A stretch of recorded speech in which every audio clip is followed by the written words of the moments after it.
तो hello everyone, इस video में मैं काफ़ी इंटरेस्टिंग बात बताने वाला हूं और रियल एग्जांपल अपने साथ जो घटना घटित हुई है उससे रिलेटेड बात आपको बताऊंगा और वो आपके इन्वेस्टमेंट डिसीजन में बहुत हेल्प करने वाला है।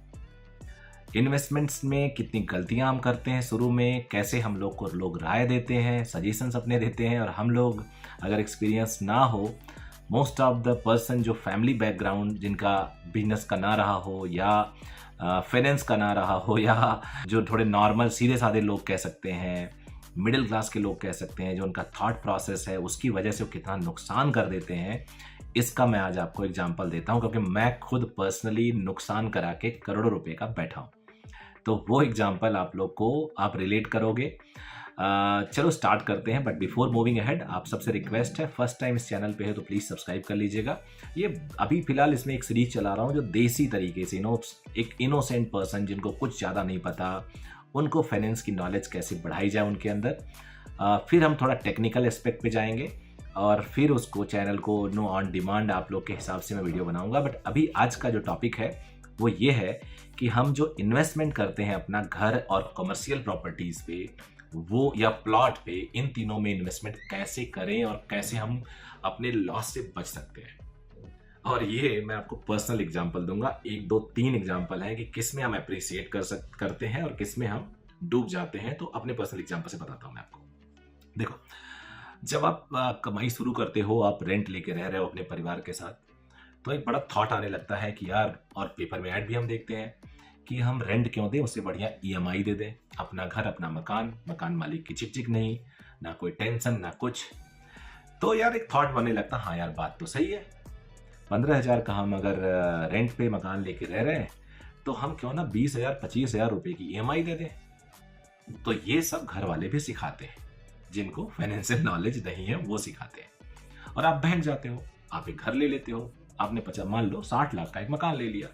अब 60 लाख का मकान आपने लिया तो आपने 20 लाख उसमें अपने पैसे डाले, क्योंकि बैंक तो 60 लाख का मकान का लोन पूरा का पूरा देगा नहीं। मे बी वो 70% दे दे, मे बी वो 80% दे दे। अगर 80% दिया तो भी 12 लाख आपने अपने डाले और रिमेनिंग 48 लाख आपने बैंक से लोन लिए। अब 12 लाख एकाएक आपका पैसा आपसे गया। अगर आपके पास नहीं है, कई लोग तो उसके भी पर्सनल लोन लेके कर देते हैं। रिलेट करिएगा तो प्लीज कमेंट करके बताइएगा। अब आपने 12 लाख पर्सनल लोन लिया, फिर रजिस्ट्री कॉस्ट और थोड़ा बहुत ब्रोकरेज वगैरह जिससे लिया हो 1-2% रजिस्ट्री का, कुल मिला के आपने 15 लाख रुपए अपने डाल दिए। अब आपने 48 लाख आपने लोन लिया। 48 लाख जो लोन लिया आपने, उसकी किस्त आपने कितनी भी बढ़वा ली तो भी 40,000 के आसपास आ गई। अब भाई साहब, आप पहले 15,000 रुपए में बिना किसी इन्वेस्टमेंट के रह रहे थे, आप 40,000 की किस्त आपने लगवाई और अगले 30 सालों तक आप वो किस्त देंगे।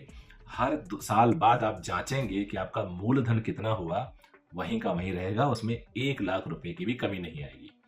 40,000 की अगर आप किस्त दे रहे हैं 12 महीनों में, तो आपके पास साल में आपने एक तरह से 5 लाख रफली दिए और आपके मूलधन में से, एक्चुअल अमाउंट में से, बोरोड अमाउंट में से शायद 5 लाख की जगह 5,000 ही कम होगा।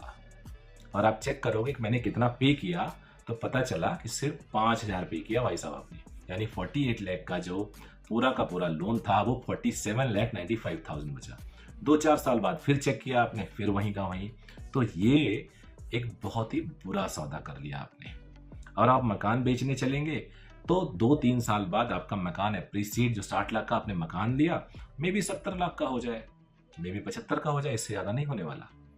यानी आप ओवरऑल फाइनेंशियली डाउन स्टेट में हैं। आपने 48 लाख का लोन लिया, एक तो बैंक के टेंशन में आ गए, कुछ भी हो जाए, कोरोना हो जाए, लोन EMI जाना है। उसके बाद आप हर महीने EMI मोटा दे रहे हैं। आपने 15 लाख अपना जमा पूंजी भी खर्च कर दिया और आप पूरे 1 साल में पे कर रहे हैं लगभग 5 लाख के आसपास। यानी आपने 4 साल में 20 लाख रुपया वो दिया। और अब जब आप मकान बेच रहे हो तो शायद उससे कम ही पैसा आपको मिल रहा है। तो क्यों इतना पेन लेना भाई साहब? अगर आपको होम लोन लेना है तो कम अमाउंट का लीजिए, उसे आपको बेनिफिट भी टैक्स में मिलता है, लेकिन तब लीजिए जब आपको लोन कम से कम अमाउंट का लेना हो। अदरवाइज ये जो चक्कर है ना बड़ा परेशान करता है। या फिर you are able to purchase home comfortably, आपकी अर्निंग बहुत अच्छी है, आपके पास लमसम पैसे पड़े हुए हैं, तो ले लीजिए, नहीं तो मत लीजिए। दूसरे पॉइंट पे आते हैं। दूसरा पॉइंट है कमर्शियल इन्वेस्टमेंट, जो मैंने गलती की। मैं आपको एग्जांपल देता हूँ कि मैंने एक प्रॉपर्टी, जगह नहीं बताऊंगा, मैंने एक प्रॉपर्टी ली जिसकी कीमत थी 6 करोड़ रुपए की। और मैं एक ऑर्गेनाइजेशन चलाता हूँ, जिस ऑर्गेनाइजेशन को मैं रेंट पे लेता था, पहले रेंट देता था 1.5 लाख रुपए पर मंथ। तो मेरे पास पैसे ठीक ठाक आ गए, तो मुझे लोगों ने सजेस्ट करना स्टार्ट किया, अपनी बिल्डिंग लो। और एक थॉट था, एक दिमाग होता है सबके अंदर, कमर्शियल प्रॉपर्टी बहुत अप्रिशिएट करती है। मेन हाईवे पे लिया जाए, सिटी के मेन चौराहे पे लिया जाए, सड़क पे लिया जाए तो और अप्रिशिएट करेगी। तो मैंने एक बड़ा सा कॉम्प्लेक्स देखा और 6 करोड़ की मैंने कमर्शियल प्रॉपर्टी को फाइनल किया, जो करीब 6000 स्क्वायर फीट के आसपास थी। जब मैंने उसको लिया तो मुझे 2 करोड़ रुपए मार्जिन मनी, क्योंकि सब पे लोन होता नहीं, वो देना पड़ा। 30 लाख रुपए रजिस्ट्री कॉस्ट देना पड़ा। मैं अपने स्पाउस के साथ उसको रजिस्ट्री कराया तो थोड़ा कम लगा, 5% के आसपास। और फिर 2-3 लाख इधर उधर, आपको पता है, आप सब समझदार लोगों को लग जाता है। तो करीब करीब मैंने 2 करोड़ 35 लाख रुपए खर्च किए देने में। यानी मेरा जो एक कैपिटल एक्सपेंडिचर में खर्च होता, जो बिजनेस एक्सपेंशन में खर्च होता, वो 2.25 करोड़ रुपया, 2 करोड़ 35 लाख रुपए मैंने लॉक कर दिया। अब जब मैं 2 करोड़ 35 लाख रुपए लॉक कर दिया तो मेरी एक्सपेंडिचर कैपेसिटी कम हो गई, लॉक हो गई। और मैंने 4 करोड़ का लोन लिया। उसमें बड़े पंगे। लोन की किस्त आ रही है 5,47,000 पर मंथ, 5,47,000 पर मंथ। 2017 जनवरी से लोन की EMI स्टार्ट हुई और आज 5 साल कंप्लीट हो गया है। बीच में 1 साल कोविड का था। कोविड वाले साल में मैंने मोरेटोरियम ले लिया। मोरेटोरियम का मतलब होता है उस टाइम उन्होंने EMI को रोक दी, लेकिन इंटरेस्ट चलता रहा। अब वो मेरी एक तीसरी, इसके हिसाब से दूसरी सबसे बड़ी गलती हो गई। मोरेटोरियम लेना लेकिन मजबूरी थी, क्योंकि उस टाइम बिजनेस एकदम बंद हो गया था।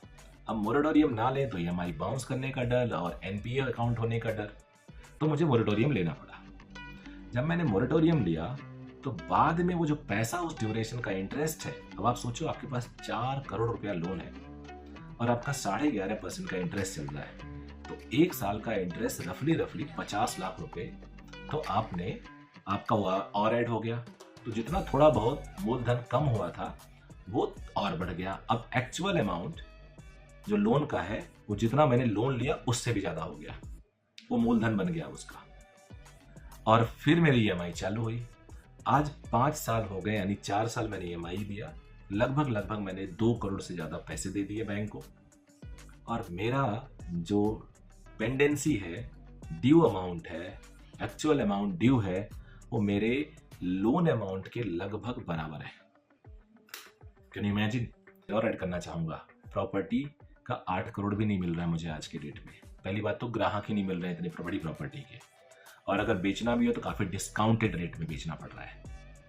अब जरा हम कैलकुलेशन करते हैं कि मैंने 2 करोड़ से ज्यादा बैंक को EMI दे दिया और मैंने 2 करोड़ 32 लाख शुरू में कैपिटल खर्चा किया, यानी मैंने 4 करोड़ 32 लाख रुपए खर्चा किया। और मैं यहाँ पे काबिज हूँ 5 साल से। अब मैं स्क्रीन पे कैलकुलेट करके दिखाता हूँ। 6 साल यानी 72 मंथ्स, और जिस 6000 स्क्वायर फीट में मैं रह रहा हूँ कंफर्टेबली, मेरे को ये प्रॉपर्टी 3 लाख रुपए रेंटल में मिल जाती। तो इनटू अगर मैं 3 लाख करता हूं तो ये मेरे को 2 करोड़ 16 लाख रुपया मैं पूरा रेंट पे करता। आराम से VIP ट्रीटमेंट मेरा ओनर देता, मकान मालिक मुझे, और मैं अपना कैपिटल बचा के रखता, टेंशन फ्री रहता, जब मन करता छोड़ देता। कोविड या और कोई सिचुएशन आ जाता तो दूसरी बिल्डिंग में चला जाता, सस्ती बिल्डिंग ले लेता, रीनेगोशिएट करता, क्योंकि रेंटल डाउन हुए हैं। लेकिन अभी मैं ऐसा नहीं कर सकता। तो ये कितना बड़ा मिस्टेक है आप जरा इमेजिन करिए। एंड प्लीज हाथ जोड़ के प्रार्थना है, ऐसे मिस्टेक से आप बचेंगे। अभी खत्म नहीं हुआ है वीडियो। अब आ जाते हैं लैंड में। लैंड एक ऐसा इन्वेस्टमेंट है जो अगर आप स्मार्टली करते हैं तो वहां आपको एप्रिसिएशन मिलता है। एक बहुत बड़े बिल्डर से जिनसे मैं अर्ली एज में मिला था अपने शहर में, उनके पास बहुत प्रॉपर्टी है, उनसे मैं बड़ा इंस्पायर हूँ। उन्होंने एक टर्म बोला था कि वो बोल रहे थे कि उनके पिताजी ने उनको बोला है कि भगवान ने ज़मीनें बनानी बंद कर दी है। अब भगवान ने ज़मीनें बनानी बंद कर दी, इसका मतलब क्या हुआ कि land formation is not possible now. घर तो बन जाते हैं, इसलिए ज़मीन में इन्वेस्टमेंट हमेशा आपको अप्रिशिएट करता है। लेकिन वहाँ भी आपको ध्यान देना है, एक बड़ा बेसिक सा टर्म यूज़ किया जाता है कि मलाई निकल गई, टोन्ड हो गया, डबल टोन्ड हो गया, यानी सब उसमें जो अर्निंग है, एप्रिसिएशन है, वो सब निकल गया। और अब सैचुरेटेड रेट पे अगर मार्केट चल रहा है तो उसमें कितना ग्रोथ हो जाएगा? 5%, 10%। तो ऐसे लैंड लेने में भी आपको बच के रहना होगा जिसमें ग्रोथ कम है। दूसरी बात, आपको ये भी सोचना होगा कि जो प्रॉपर्टी आप ले रहे हैं उसका एप्रिसिएशन कितना हो रहा है और कब, क्या और कैसे उसको हम लिक्विडेट कर सकते हैं। आपने दूर दराज एक सस्ती जमीन ले ली, बीघे में ले ली, एकड़ में ले ली, आपको लगा बहुत अच्छा सौदा है यार, कभी भी इसको हम लिक्विडेट करा सकते हैं। लेकिन पता चला कि आप जब मौके पे बेचने जा रहे हो तो कोई ग्राहक ही नहीं है। जब आपको पैसे की जरूरत है, जिसके लिए आपने इन्वेस्टमेंट किया, आपको वहां पे कोई ग्राहक ही नहीं मिल रहा है, तो कितना भी सस्ता आपने लिया, आपको जब जरूरत पे आपके काम नहीं आई तो बेकार है। तो ऐसी प्रॉपर्टी भी आपको सोच समझ के देखना होगा कि आप लें कि ना लें। मैंने एक प्रॉपर्टी ली थी कोविड से पहले, जो मुझे 3 साल के अंदर डबल होके बिकी। वो मेरा एक बड़ा स्मार्ट डिसीजन था कि आप कुछ ऐसी प्रॉपर्टीज ले लेते हैं जो ऑलमोस्ट आपको डबल करके दे देती है 2-3 साल के अंदर ही। लेकिन कुछ ऐसी प्रॉपर्टी है जो ड्रेन करती है, साइफन करके पैसे और निकालती रहती है। तो प्लीज़, मुझे लगता है इस वीडियो के हेल्प से आप लोग डिसीजन सोच समझ के लीजिए, पैसे को कहीं और लगाइए। Property investment may not be the right decision for everyone every time. It may be a good decision for some time if you have got very good property. आपको लग रहा है कि वहाँ पे अभी रेट जो आप ले रहे हैं वो मिल जाएगा दोबारा। और सबसे बड़ी बात, कभी भी कमर्शियल प्रॉपर्टी या अगर कोई प्रॉपर्टी लेते हैं तो आप छोटा लीजिए। अगर कहीं फ्लोर ले रहे हैं तो छोटा लीजिए, क्योंकि छोटा प्रॉपर्टी जल्दी सेल आउट होता है। और अगर आप चाह रहे हैं कि पूरी कमर्शियल आपको बनानी है तो नीचे से ऊपर ले लो, ज़मीन से लेकर ऊपर लो, वो आपको ज़्यादा अप्रिशिएबल होगी और ज़्यादा वैल्यू देगी। तो आई होप, मुझे लगता है ये वीडियो आपको समझ में आया होगा। प्लीज़ कमेंट करके बताइएगा आपको कैसा लगा। Thank you very much.